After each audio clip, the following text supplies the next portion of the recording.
Hello participants, now we will discuss on tutorial problem dealing with evapotranspiration. In previous lecture, we dealt with field demonstration of lysimeter.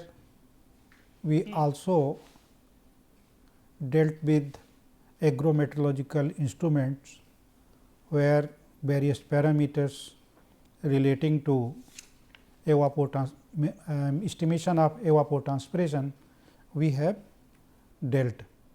Now, observations collected from a particular place related to climatological data, how these can be used to estimate evapotranspiration. We will demonstrate, we will work out some of the numerical examples to give you more confidence on the topic of evapotranspiration. So, let us come to question 1, where you have been given some data and then we will estimate evapotranspiration.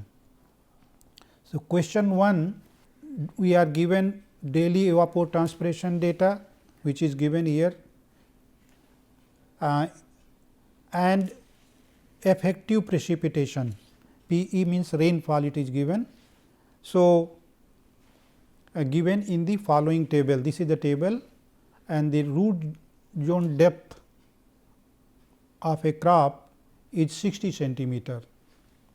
We are given soil water content on the morning of December 1 is 17%. So, December 1 data is available, and then field capacity of the soil is 18.5%, and irrigation is being given by micro irrigation system. So, condition is given that when we are giving micro irrigation system, 80% of field capacity is to be maintained. So, we will see that what should be the date of next irrigation. So, data are given for the 10 days, 6 days, where we can see here December 1, December 2, December 3, December 4, 5, 6 days data are available to us, where evapotranspiration data for each day, these data are available with us, and then in 6 days period on December 2, 8 millimeter of rainfall it has occurred. So, we will work out what should be the next date of irrigation. So, data it is given that before applying irrigation means on means your December 1, beginning of the December 1, in the morning of December 1 data is available that moisture content is 17%, which is available with us, and crop root zone depth is 60 centimeter, moisture content of the soil is 18.5%, and critical soil moisture content means this is the amount of moisture that should be available in the soil. This is the important thing. So, we will give irrigation when moisture content it will reach below 14.8% or equal to 14.8%. We will not allow the moisture content to go below 14.8%. So, moisture content at any ith day equal to moisture content in the previous day minus 100 E t minus, that is evapotranspiration, minus effective precipitation or rainfall divided by root zone depth. This is giving, so on ith day, that is on first day, the amount of moisture content when we are substituting the value, this is your 17% and then 2.98 is the value is available, this is your E t, that is 2.98 millimeter, and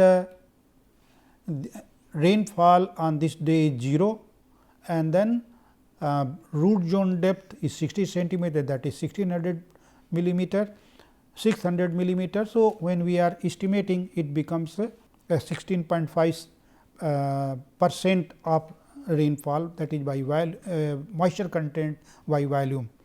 So, like this we will be estimating amount of theta I, then this is theta I plus 1, this becomes your theta I minus 1 for the second day. So, this will be again this thing will continue, and we will estimate that when the irrigation should be given. So, we are finding that on second day, 2nd of December, this is 17.21, because 8 millimeter of rainfall it has been added.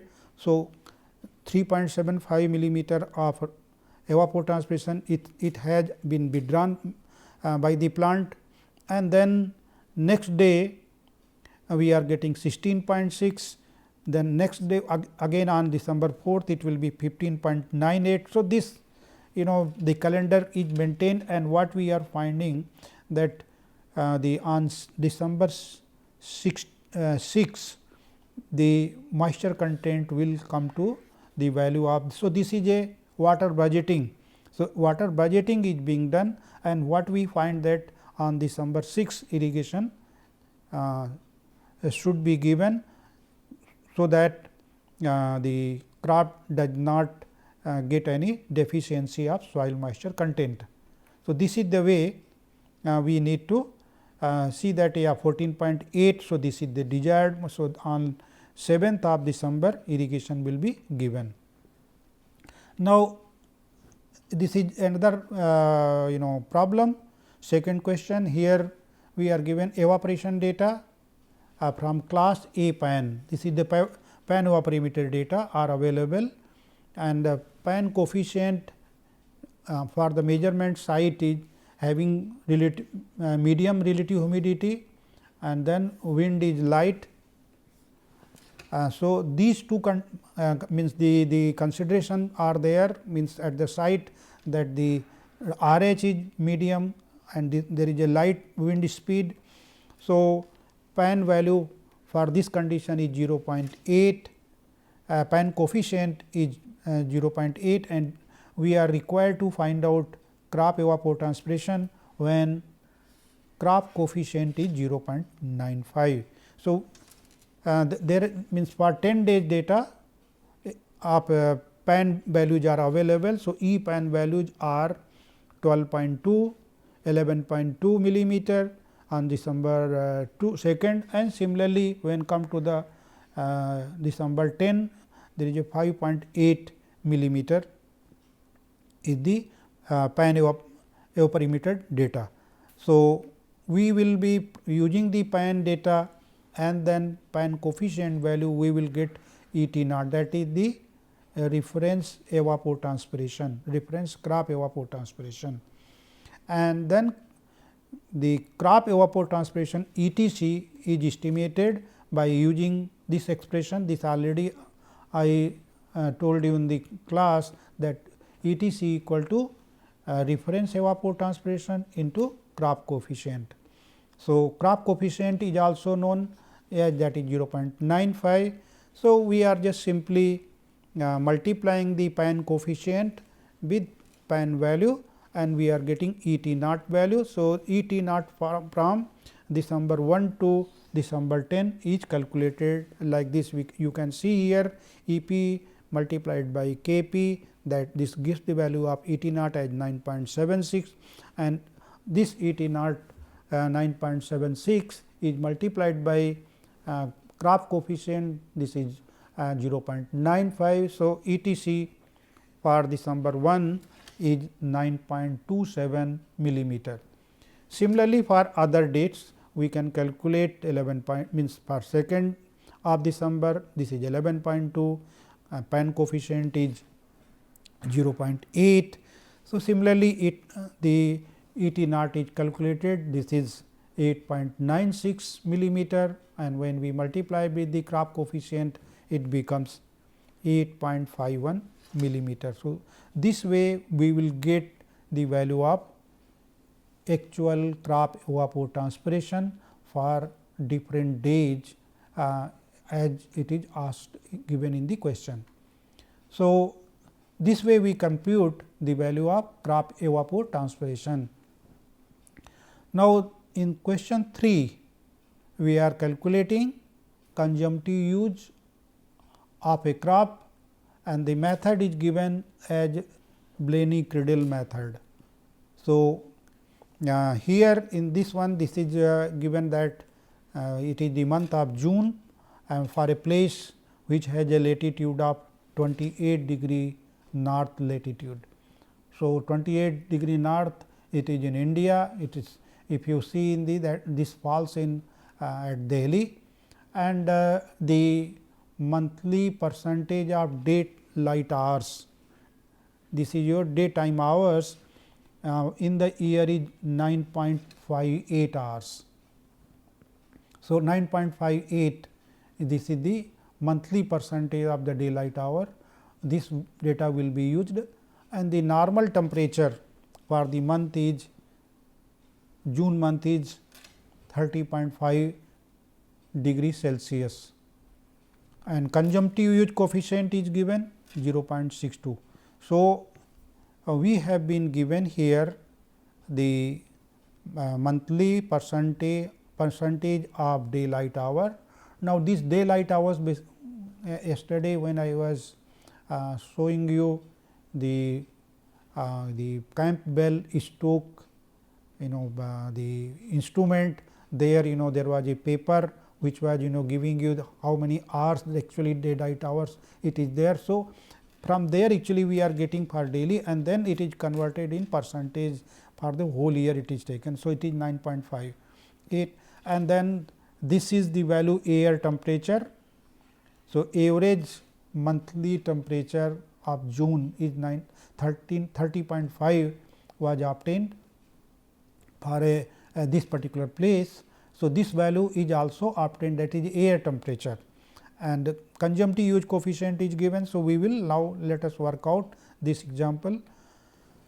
So, here T is given 30.5 and P is given as 9.58. What is P? P is the percentage of the daylight hours, and then the using the Blaney-Criddle formula. So, Blaney-Criddle formula it says that PET equal to 0.46 P multiplied by T plus 17.8. So, T is in degree Celsius. So, simply we will substitute the value 0.46 and then 9.58 is percentage, that value we are substituting, T we are substituting at 30.5. So, when we work out this becomes 212.85 millimeter. Now, this is PET, and then we have been given the data of consumptive use coefficient. So, we will multiply it with the consumptive use coefficient with PET. So, PET value is 212.5.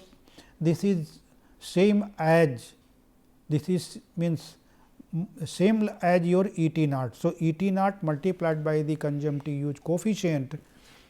So, we are getting the value of consumptive use for the this particular month, and then we can means then we when we are getting. So, this is now this is for a particular month.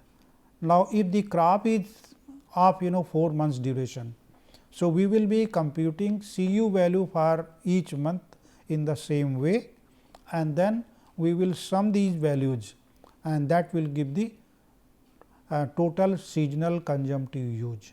So, this is one has to use the appropriate value. Sometime we are using crop coefficient value, and then for 6 months, for whole year, like this. So, the whole year data, that means your consumptive use for the particular crop, it can be obtained. Say sugarcane crop is being grown, which is for 1 year, and then if it is a vegetable crop, it is 30 or 90 days. Similarly, for other crop, it can be this method can be used.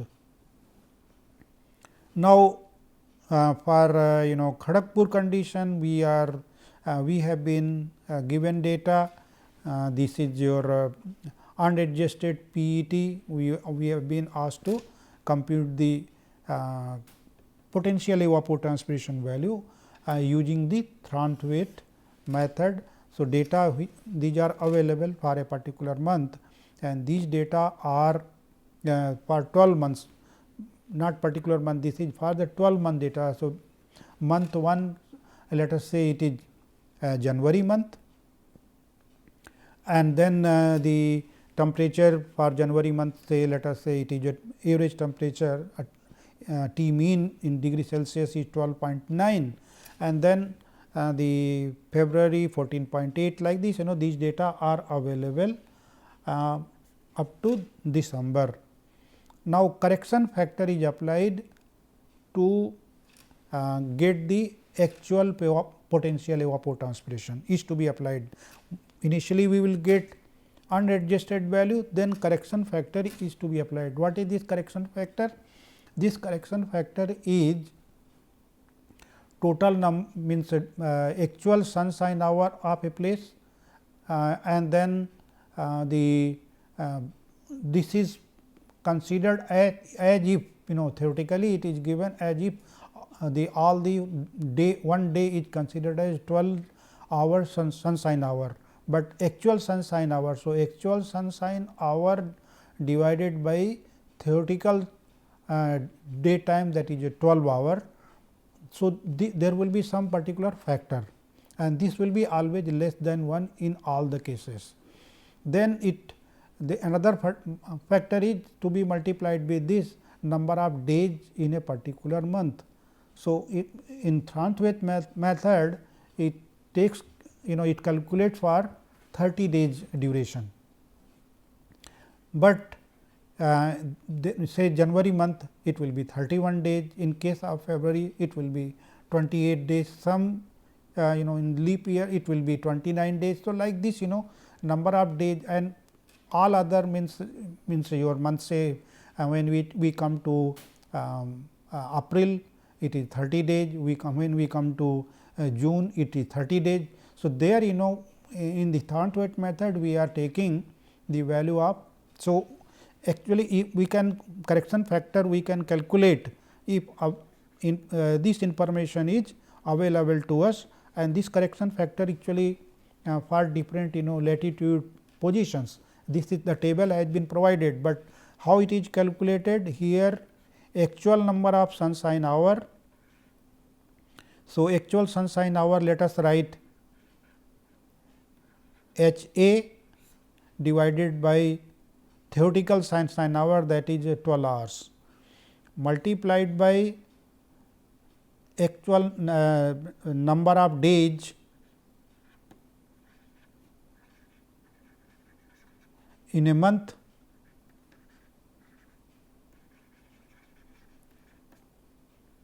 divided by 30, because in this method it is in a month. So, actual number of sunshine hours, say I am just putting it in January month. Let us say the actual sunshine hour in January month for Kharagpur, say it is 8 hours.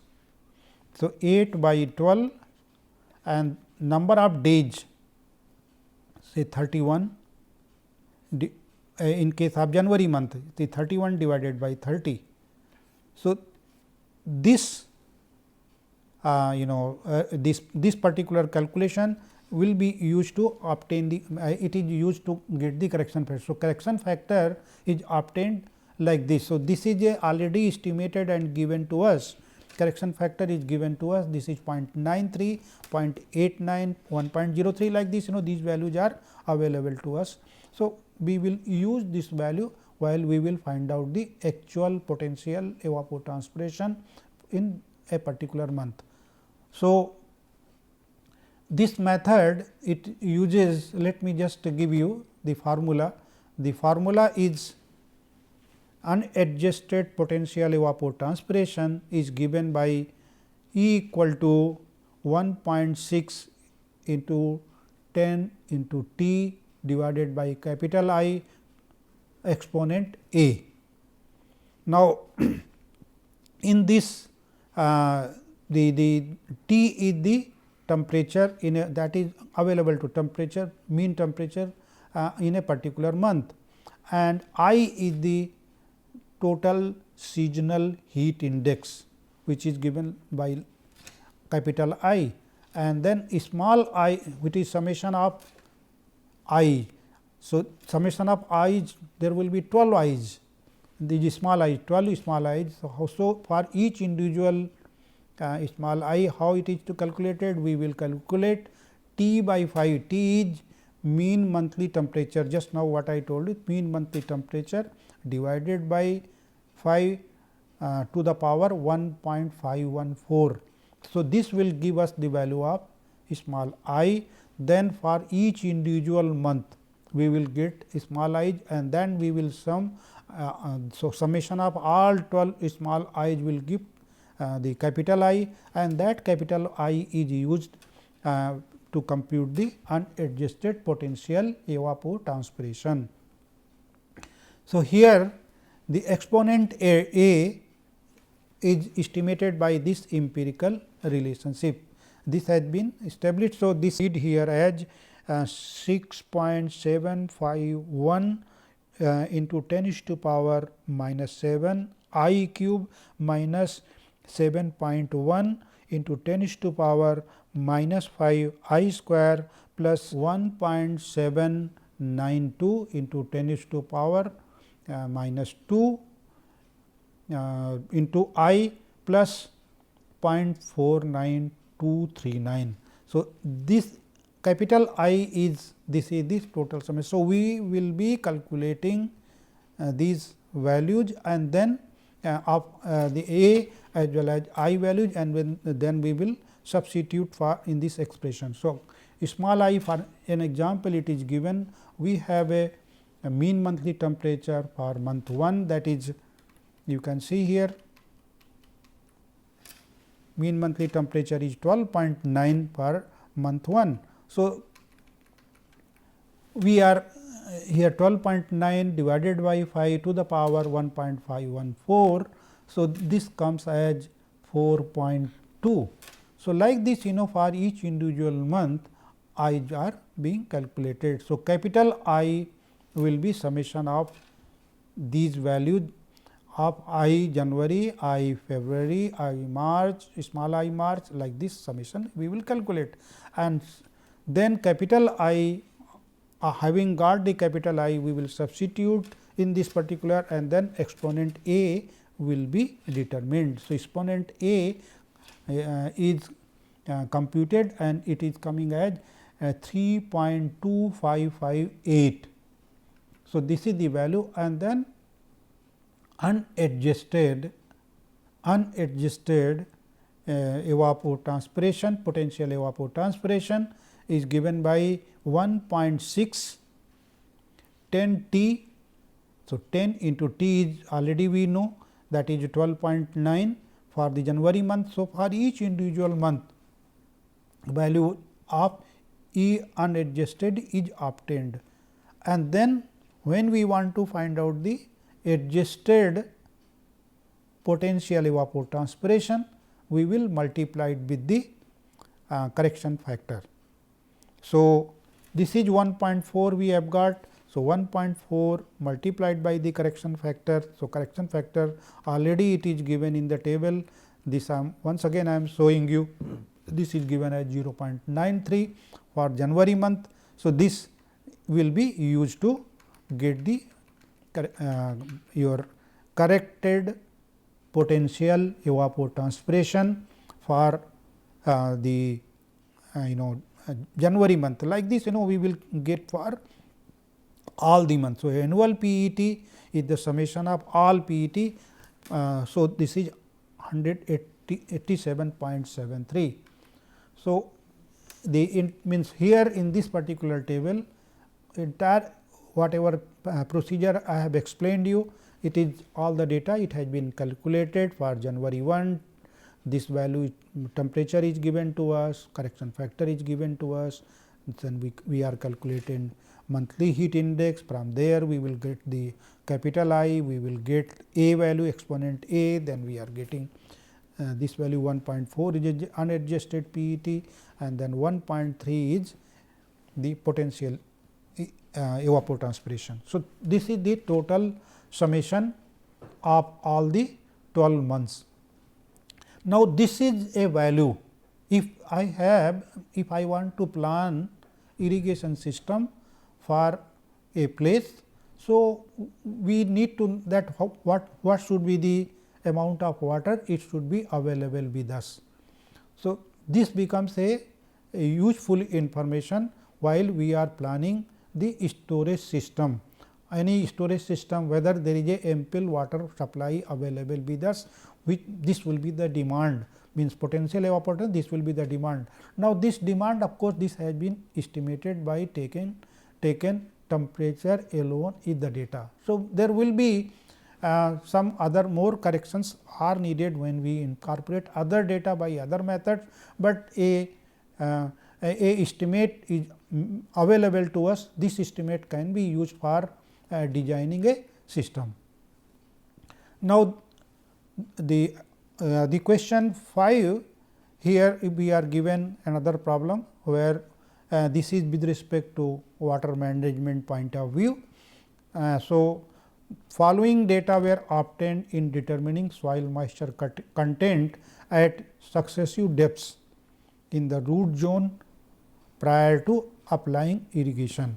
So, here the data soil sampling it has been done, means total root zone depth it is considered, means sampling it is done up to your 1 meter. So, first sampling it is done, means there are 2 layers it has been considered. So, first sampling layer is 0 to 50 centimeter, next sampling layer is 50 to 100 centimeter, and then moist soil which has been collected, it has means it is weighed, and then weight of this particular soil sample is 130.44 gram, and then when it is after 24 hours putting in the sample in the oven at 105 degree Celsius, the dry weight sample is measured, that is 127.38 gram. Then in the next sample which is collected from the 50 to 100 centimeter depth, and in this one the moist soil sample weight is 116.93 gram, and then the dry weight of this soil sample is 108.98. So, one can work out what will be the water available in the soil sample when we subtract from moist soil to the dry soil, and then one can find out gravimetric way or bolometric way what is the amount of water available in a particular soil layer. Now, bulk density of this soil is considered as uniform. So, bulk density is 1.6 gram per cc, and available moisture holding capacity of the soil is 18.2 centimeter per meter. So, this is the characteristics of the soil, means we can say this is a field capacity of the soil which can hold. So, 18.2 centimeter per meter is the water that can be means kept by the soil by its soil force it is holding when the gravitational water is allowed to flow through after the gravitational water is removed. Now, determine the moisture content in the root zone at the time of irrigation. Okay. The second part is net irrigation requirement. Third part is gross irrigation requirement if overall efficiency of micro irrigation system is 90%. So, here 3 points are 3 part which is asked. One is available moisture content in the root zone at the time of irrigation. So, let us work out each individual. So, bulk density of the soil is given 1.6 gram per cc, moisture holding capacity of the soil is 18.2 centimeter per meter, irrigation efficiency is 90%. So, moisture content at first 50 centimeter depth. So, as I was telling you, we are finding out the moisture content by using the gravimetric method. So, the weight of water we will get weight of water, and then this is the weight of water divided by the weight of the dry soil. So, this becomes your the 6.3275% is the soil moisture content by gravimetric method, and on in this value if we are multiplying with the bulk density of the soil, we can get this is the amount of water per meter of the soil is 10.12 centimeter per meter, that is so in 50 centimeter depth the water available is 5.06 centimeter. Similarly, for from 50 to 100 centimeter means 1 meter depth, we are getting the amount of water is 7.2949, and finally, this is the value 11.67. So, since it is for in percentage it is calculated. So, we are considering the full 1 meter depth, but we will be knowing only for up to this depth. So, this is 5.84 centimeter. So, for first 50 centimeter amount of water is 5.06 centimeter, the next 50 centimeter it is 5.84 centimeter. So, moisture content in the root zone at the time of irrigation, when we are summing these two values, adding these two values, we get the value as 5.06 plus 5.84, this is equal to 10.9 centimeter. Now, net irrigation requirement is available moisture holding capacity minus moisture content at the time of irrigation.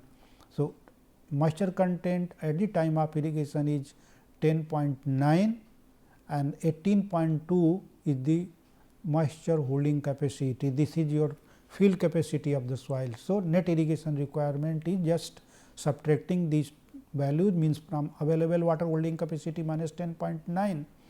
So, this is the irrigation requirement.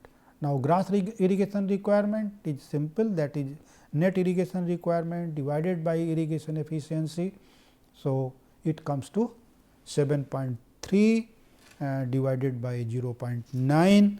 So, we are getting 8.11 centimeter is the grass irrigation requirement. So, when we are required to determine the total irrigation requirement for design purpose, we have to take care of how many number of crops are there, and then for these crops what is the total what is the net irrigation requirement, and based on that net irrigation requirement we will work out the grass irrigation requirement. Accordingly, irrigation planning can be done. Okay. So, in this particular tutorial class, we have worked out numerical problem dealing with water budgeting part as well as the water which is evaporating from the pan evaporimeter. So, how the pan evaporimeter data can be used to estimate the evapotranspiration requirement of the crop. Then we also discussed about two methods for data which were given. So, how to estimate evapotranspiration by using Blaney-Criddle method, Thornthwaite method, and also we worked out crop irrigation requirement. So, these problems of course, we discussed in theory class other methods also. In the same way you can practice by using those formulae having given the data. So, forthcoming lecture we will be discussing about irrigation scheduling. So, and thank you very much. You can refer these books for further more detail about working out these problems on evapotranspiration determination. Thank you very much.